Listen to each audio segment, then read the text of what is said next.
सोचो कि एक कैपिटल सिटी यहाँ के ट्रैफिक कैमरास सीक्रेटली हैक हो चुके हों और उनका लाइव फुटेज किसी और कंट्री के इंटेलिजेंस हेडक्वार्टर तक जा रहा हो। हर कार ट्रैक हो रही हो, हर मूवमेंट को रिकॉर्ड किया जा रहा हो और इसी सर्वेलांस की वजह से दुनिया के पावरफुल लीडर में से एक की लोकेशन ट्रेस हो जाए।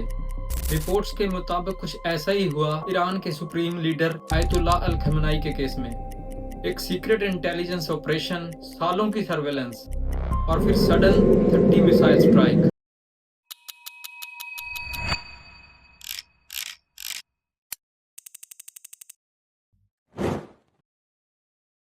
लेकिन सबसे बड़ा सवाल ये है कि तेहरान जैसी हेविली प्रोटेक्टेड सिटी को हैक कैसे किया गया और कैसे इंटेलिजेंस एजेंसीज को पता चला कि कब और कहां स्ट्राइक करना है। तेहरान का एक एरिया है पास्त्योर स्ट्रीट और यहीं पर ईरान के सुप्रीम लीडर का कंपाउंड था और इस प्लेस को एक्सट्रीमली सिक्योर माना जाता था। ईरान के सीनियर ऑफिशियल्स यहाँ रेगुलरली मीटिंग के लिए आते थे। बॉडीगार्ड, ड्राइवर्स, सिक्योरिटी टीम्स और बहुत सारे गवर्नमेंट व्हीकल्स।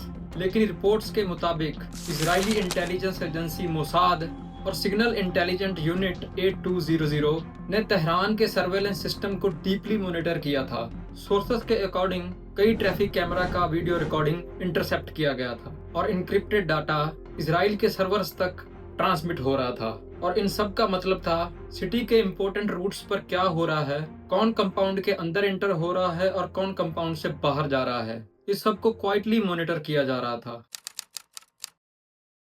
इंटेलिजेंस एजेंसी सिर्फ एक लीडर को मॉनिटर नहीं करती, वो उसके आसपास जितने भी लोग हैं सबको स्टडी करती है। खमेनी के बॉडीगार्ड्स, ड्राइवर और सिक्योरिटी ऑफिसर्स सबकी रूटीन ऑब्जर्व की गई। कौन किस टाइम पे ड्यूटी पे आता है, कौन किस गेट से अंदर आता है और कौन किस ऑफिशियल को एस्कॉर्ट करता है। और इससे स्लोली एक डिटेल्ड रूटीन बिल्ड हो गई और इस पैटर्न को इंटेलिजेंस एजेंसीज कहती हैं पैटर्न ऑफ लाइफ एनालिसिस। मतलब टारगेट की डेली रूटीन को इतना स्टडी करना कि उसकी मूवमेंट प्रेडिक्टेबल हो जाए, जैसे कि एक पजल जिसके पीसेस ग्रेजुअली कंप्लीट होते जाते हैं। और आज के मॉडर्न इंटेलिजेंस ऑपरेशंस सिर्फ स्पाइस के ऊपर डिपेंड नहीं करते, क्योंकि डाटा भी एक पावरफुल वेपन बन चुका है। Analyst reportedly billions of data point analyse कर रहे थे और इसमें यूज किया जाता है सोशल नेटवर्क एनालिसिस। और इस टेक्निक से एनालिस्ट आइडेंटिफाई करते हैं कि कौन डिसीजन मेकर है, कौन पावर के सेंटर में है और कौन हाई वैल्यू टारगेट बन सकता है। अब इमेजिन करो एक रूम जहाँ पे ह्यूज स्क्रीन पर मैप्स और डाटा स्ट्रीम चल रहा है। एनालिस्ट तेहरान के नेटवर्क को पीस बाय पीस एनालिसिस कर रहे हैं और स्लोली एक हिडन पावर स्ट्रक्चर सामने आता है। हर इंटेलिजेंस ऑपरेशन में सबसे इम्पोर्टेंट मूवमेंट होता है अपॉर्चुनिटी। रिपोर्ट्स के मुताबिक इंटेलिजेंस एजेंसीज को इंफॉर्मेशन मिली कि खमेनी एक इम्पोर्टेंट मीटिंग के लिए कंपाउंड में प्रेजेंट होगा और सिर्फ वो ही नहीं, और भी कई सीनियर ऑफिशियल्स वहां मौजूद होने वाले हैं। और इसका सीधा मतलब था कि अगर स्ट्राइक सक्सेसफुल होता है तो एक ही टाइम पे मल्टीपल लीडर्स को टारगेट किया जा सकता है। लेकिन इस ऑपरेशन में एक चैलेंज भी था। अगर कॉन्फ्लिक्ट ऑफिशियली एस्केलेट हो जाता तो Iranian leadership immediately underground bunker में शिफ्ट हो जाती और फिर उन्हें टारगेट करना ऑलमोस्ट इम्पॉसिबल हो जाता। और इसीलिए टाइमिंग एक्सट्रीमली इम्पोर्टेंट थी।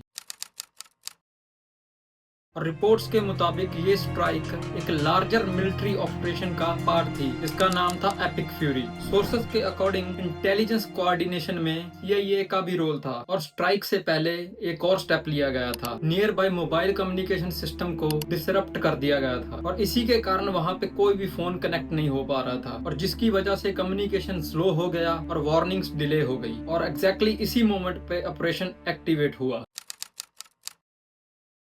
रिपोर्ट्स के मुताबिक इजरायली फाइटर जेट्स घंटों पहले से एयर स्पेस में फ्लाई कर रहे थे। पायलट्स को सिर्फ फाइनल कंफर्मेशन की वेट थी और जैसे ही उन्हें सिग्नल मिला प्रिसीजन मिसाइल लॉन्च हुए और ये मिसाइल रिपोर्टेडली 1000 किलोमीटर से ज्यादा से टारगेट को हिट कर सकते हैं। और इन मिसाइल की एक्यूरेसी इतनी हाई होती है कि ये एक डाइनिंग टेबल साइज टारगेट को भी हिट कर सकते हैं। और सेकंड्स के अंदर ही कंपाउंड के ऊपर 30 मिसाइल गिरे और स्ट्राइक कंप्लीट हो गया। एक्सपर्ट कहते हैं कि इस तरह के ऑपरेशंस ओवरनाइट प्लान नहीं होते।